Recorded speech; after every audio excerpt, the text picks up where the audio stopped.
तो जैसा कि हमने लास्ट एपिसोड के अंदर देखा था, जो शू भाई होता है वो एक पैलेस पर आ जाता है और वहाँ पर आते हुए बोलता है कि जियाओबा के मुताबिक ये जगह जो है वही होनी चाहिए। और इतना बोलते के साथ ही जो शू भाई होता है वो मुस्कुराने लगता है और मुस्कुराते हुए बोलता है कि पता नहीं क्यों मुझे ऐसी फीलिंग आ रही है कि इस पैलेस के अंदर पक्का हमें कुछ ना कुछ अच्छा सामान जो है वो देखने के लिए मिलेगा। और अब जियाओ सिंह जो होता है वो उस बिल्डिंग के साइज़ को देखते हुए बोलता है कि ऐसा लगता है कि ये यहाँ का ट्रेजर वॉलेट है जिसके अंदर की ये ट्रेजर रखते होंगे, लेकिन ये जगह ज़्यादा ऊंची नहीं है, मैं ऊपर से उड़ते हुए इस जगह के अंदर जा सकता हूँ। जो सुनते के साथ ही जो जियाओ होंग होती है वो बोलती है कि मास्टर एक बार उस तरफ देखिए। और जियाओ होंग के इतना बोलते के साथ ही अचानक से जो मॉन्स्टर होता है वो किसी चीज़ से टकराता है जिसका उसे बहुत तगड़ा झटका लगता है, जो देखकर शू भाई जो होता है वो बोलता है कि शुक्र है कि मैंने कोई भी ऐसी उल्टी सीधी हरकत नहीं की। लेकिन पता नहीं क्यों ये चीज़ जो है वो मुझे काफ़ी ज़्यादा जानी पहचानी जो है वो लग रही है। शायद ऐसा हो सकता है कि जो एंशिएंट बुक थी मैंने उसके अंदर इस प्रकार की कोई चीज़ देखी थी। और इतना बोलते के साथ ही शू भाई जो होता है उसे अचानक से कुछ याद आता है, जिसे याद कर कर वो हैरान होते हुए बोलता है कि मुझे याद आ गया, नहीं इसे फ्लाई बैरियर कहते हैं, जिसे कि जो डी जियाओ क्लैन है उसके द्वारा बनाया जाता था। ये बैरियर इतना पावरफुल होता है कि यहाँ तक कि डायमंड रैंक का जो एक्सपर्ट है वो भी इसके अंदर आसानी से नहीं जा सकता।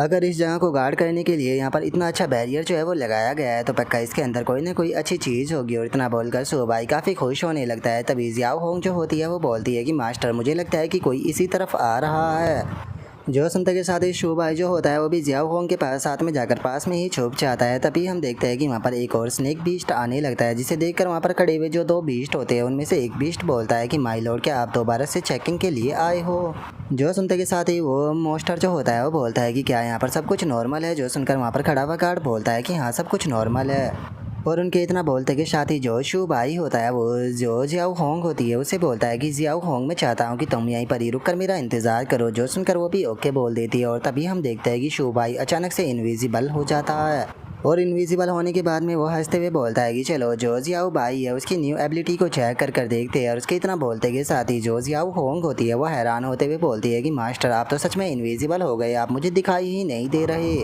और उसके इतना बोलते के साथ ही हमारा व्यू जो होता है वो उसी लॉर्ड बीस्ट के ऊपर आ जाता है, जो कि अंदर जाते हुए बोलता है कि ठीक है जैसे ही मैं अंदर जाऊँ तो गेट को बंद कर देना। जो सुनकर वहाँ पर खड़े हुए गार्ड भी ओके बोल देते हैं। और जो शू भाई होता है वो भी उस लॉर्ड के साथ में अंदर जाने लगता है। और अब वो लॉर्ड जो होता है वो भी अंदर आ जाता है। तभी गेट भी ओपन हो जाता है, लेकिन तभी हम देखते हैं कि शू भाई उसकी गर्दन के ऊपर अटैक कर देता है, जिसका वो लॉर्ड जो होता है वो वहीं पर ही गिरकर बेहोश हो जाता है। जिसे देखकर शू भाई हंसते हुए बोलता है कि सच में शैडो के अंदर अटैक करना बहुत ही ज़्यादा फायदेमंद रहता है।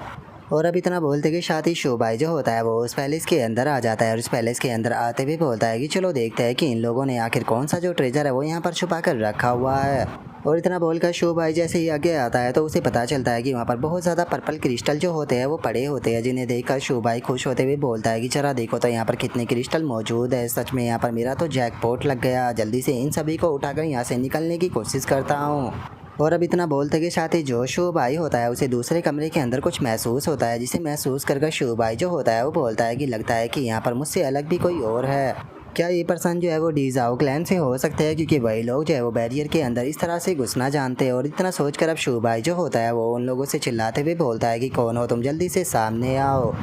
और उसके इतना बोलते के साथ ही हमें पता चलता है कि वे दोनों बंदे कोई और नहीं बल्कि हान जैन और हुकिंग होता है, जो कि दोनों शू भाई को देखकर हैरान होते हुए बोलते हैं कि शू भाई ये तो तुम हो। और अब उन दोनों को वहाँ पर देखने के बाद में जो शू भाई होता है उन दोनों से बोलता है कि तुमने तो कहा था कि तुम में से एक वेपन देखने के लिए जाने वाला है तो वहीं दूसरा बुक देखने के लिए जाने वाला है, तो आखिर तुम दोनों यहाँ पर क्या कर रहे हो।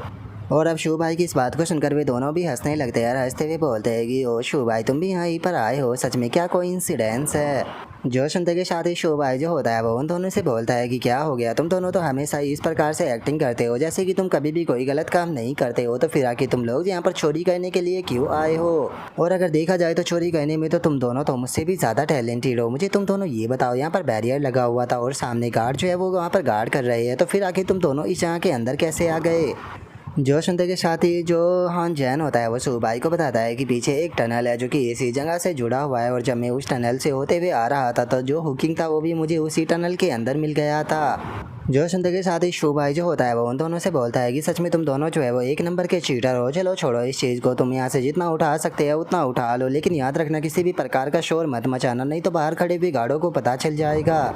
और अब इतना बोलते के साथ ही शो भाई आगे जाने लगता है और आगे जाते हुए बोलता है कि और याद रखना मुझे फॉलो मत करना। जो सुनते के साथ ही हान जैन बोलता है कि अरे मान भी जाओ शो भाई, इतना लालची होना भी ठीक नहीं है। और अब उसके इतना बोलते ही हम थोड़ी देर बाद का सीन देखते हैं जहाँ पर कि उन लोगों ने काफ़ी बड़े बड़े बैग भाई लिए होते हैं और जो हान जैन होता है वो बोलता है कि मुझे लगता है कि इतना मेरे लिए काफ़ी है, इससे ज़्यादा को मैं कैरी नहीं कर पाऊंगा। तभी हुकिंग भी बोलता है कि हाँ मेरे लिए भी ये काफ़ी है। जो सुनकर शो भाई हंसते हुए बोलता है कि जरा देखो तो तुम दोनों ने कितना सामान उठाया है, सच में तुम लोगों के अंदर बिल्कुल भी शर्म नहीं है। और उसके इतना बोलते के साथ ही अचानक से एक बैल जमीन पर गिर जाती है जिसका बाहर से चिल्लाने की आवाज़ आती है। जो कि चिल्लाते हुए बोलते हैं कि ये कैसी आवाज़ थी, लगता है कि अंदर कुछ हरकत हुई है। जो सुनते के साथ ही शो भाई जो होता है वो चिल्लाते हुए हान जैन से बोलता है कि तुम बेवकूफ़ कहीं क्या कि तुम्हें उस बैल को बैग के ऊपर टांगने की क्या ज़रूरत थी, तुम्हारी एक गलती ने यहाँ पर हम लोगों को मुसीबत में फंसा दिया।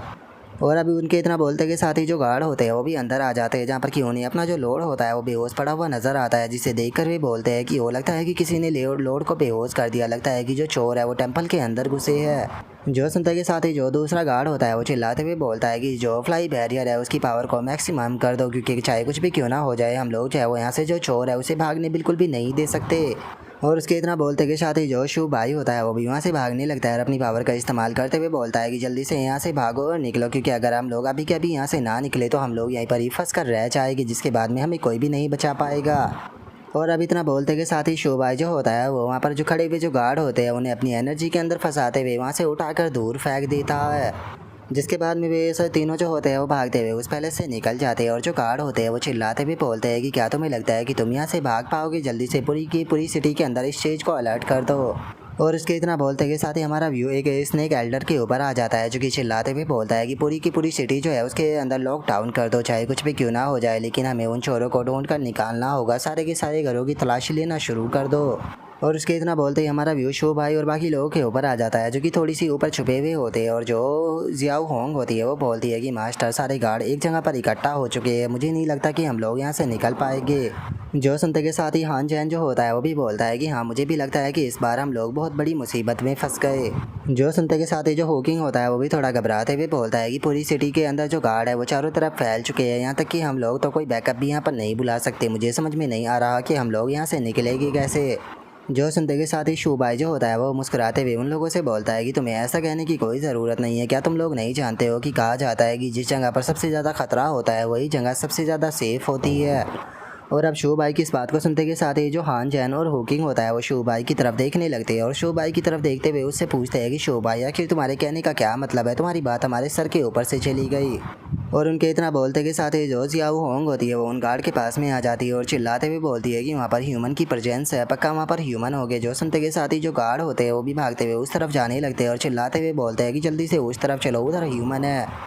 और अब इतना बोलते के साथ ही वे गार्ड जो होते हैं वो उसी तरफ आ जाते हैं और वहाँ पर आकर इधर उधर ढूंढते हुए बोलते हैं कि उस बच्ची ने तो चिल्लाते हुए बोला था कि इंसान यहीं पर है, लेकिन इंसान तो यहाँ पर कहीं पर भी नज़र नहीं आ रहे। और उनके इतना बोलते के साथ ही अचानक से जो तीनों गार्ड होते हैं उनके ऊपर अटैक हो जाता है।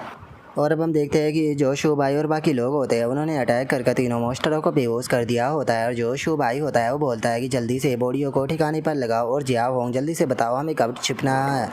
और अब इतना बोलते के साथ ही वे लोग दोबारा से जो ट्रेजर वॉलेट होती है उसके अंदर आ जाते हैं, जहाँ पर कि जियाओ होंग शो भाई से बोलती है कि मास्टर आप क्या ढूंढ रहे हो। जो सुनकर शो भाई बोलता है कि मुझे ऐसी फीलिंग आ रही है कि यहाँ पर अभी और भी ट्रेजर है, क्योंकि इन लोगों ने यहाँ पर ऐसा पावरफुल बैरियर जो है वो लगाया हुआ है। अगर ये लोग जो है वो यहाँ पर केवल रेयर हर्ब और मटेरियल ही छुपाए रहे होते तो मुझे नहीं लगता कि इन्हें यहाँ पर इतना पावरफुल बैरियर लगाने की कोई भी ज़रूरत थी। जो सुनते के साथ ही जियाओ होंग एक तरफ इशारा करते हुए बोलती है कि मास्टर यहाँ पर हिडन डोर मौजूद है। जो सुनकर शो भाई बोलता है कि कहाँ पर, मुझे तो कुछ भी नज़र नहीं आ रहा। जो सुनकर जियाओ होंग शो भाई से बोलती है कि मास्टर यहाँ पर स्पेल जो है वो कास्ट किया गया है, जिस कारण इंसान जो है वो इस डोर को नहीं देख सकते।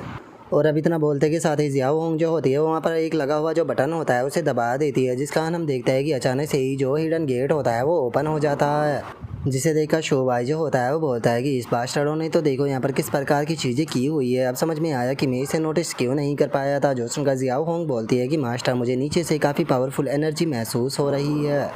और अब इतना बोलते कि साथ ही जो शो भाई होता है वो नीचे जाने लगता है और बोलता है कि चलो तो नीचे चलकर देखते हैं। और इतना बोलकर जैसे ही शो भाई नीचे आता है तो वो सामने के नज़ारे को देखकर बहुत ज़्यादा हैरान रह जाता है, क्योंकि हम देखते हैं कि नीचे पैलेस में एक अजीब सा जो पेड़ होता है वो लगा हुआ होता है और उस पेड़ के आसपास में बहुत सारे जो स्नेक मॉन्स्टर होते हैं वो मरे पड़े होते हैं, जिनकी बॉडी के अंदर से रेड कलर का ऑरा भी निकल रहा होता है। और अब उस ट्री को देखने के बाद में जो जियाओ होंग होती है वो भी थोड़ी सी हैरान हो जाती है और हैरान होते हुए बोलती है कि 1 मिनट रुको, क्या ये 1000 विश ट्री है? जोश उनका शोबाई जो होता है वो जियाओ होंग से पूछता है कि जियाओ होंग ये किस प्रकार का ट्री होता है। जो उनका जियाओ होंग जो होती है वो शोबाई को बताती है कि मास्टर ये एक फॉरबिडन ट्री सोसाइटी है जिसे कि पूरी तरह से बैन जो है वो किया गया है। लेकिन मुझे समझ में नहीं आ रहा कि आगे जो डी जाओ क्लैन है वो इतना ज़्यादा बेशरम कैसे हो सकता है कि वो इस तरह की जो चीज़ है उसे यहाँ पर कल्टीवेट करे। क्या इसका मतलब ये हो सकता है कि ये लोग जो है वो फोर्थ रॉयल क्लैन जो है वो बनना चाहते हैं, इसीलिए ये इस प्रकार की जो चीज़ है उसे यहाँ पर कल्टीवेट कर रहे हैं ताकि ये खुद को पावरफुल बनाकर फोर्थ रॉयल क्लैन में तब्दील कर सके। और जियाओ होंग की इस बात को सुनने के बाद में शोबाई जो होता है वो बोलता है कि 1000 विश ट्री, पता नहीं क्यों लेकिन मुझे ऐसा लग रहा है कि शायद मैंने इस पेड़ का जो नाम है वो पहले भी कहीं पर सुना है। और शोबाई के इतना बोलते के साथ ही उसके पास में सिस्टम की नोटिफिकेशन आती है जो कि शोबाई को बताती है कि एक एंशिएंट डिवाइन ट्री के फ्रैगमेंट को डिटेक्ट किया गया है जिसके अंदर की बहुत सारे लो की पावर जो है वो मौजूद है। और ये ट्री जो है वो प्राचीन आपदा जो है उससे जुड़ा हुआ है, इसीलिए होस्ट के पास में एक बहुत ही अच्छी अपॉर्चुनिटी है, इसीलिए होस्ट को ये अपॉर्चुनिटी जो है वो अपने हाथ से जाने नहीं देनी चाहिए। और अब सिस्टम के इतना बोलते के साथ ही हमारा आज का जो एपिसोड है वो यहीं पर ही कंप्लीट हो जाता है। तो नेक्स्ट एपिसोड के अंदर देखेंगे कि आगे क्या होता है। अगर आप लोगों को वीडियो अच्छी लगी हो तो लाइक करना, चैनल को सब्सक्राइब करना। मैं मिलता हूँ नेक्स्ट एपिसोड के अंदर, तब तक के लिए बाय बाय गाइस।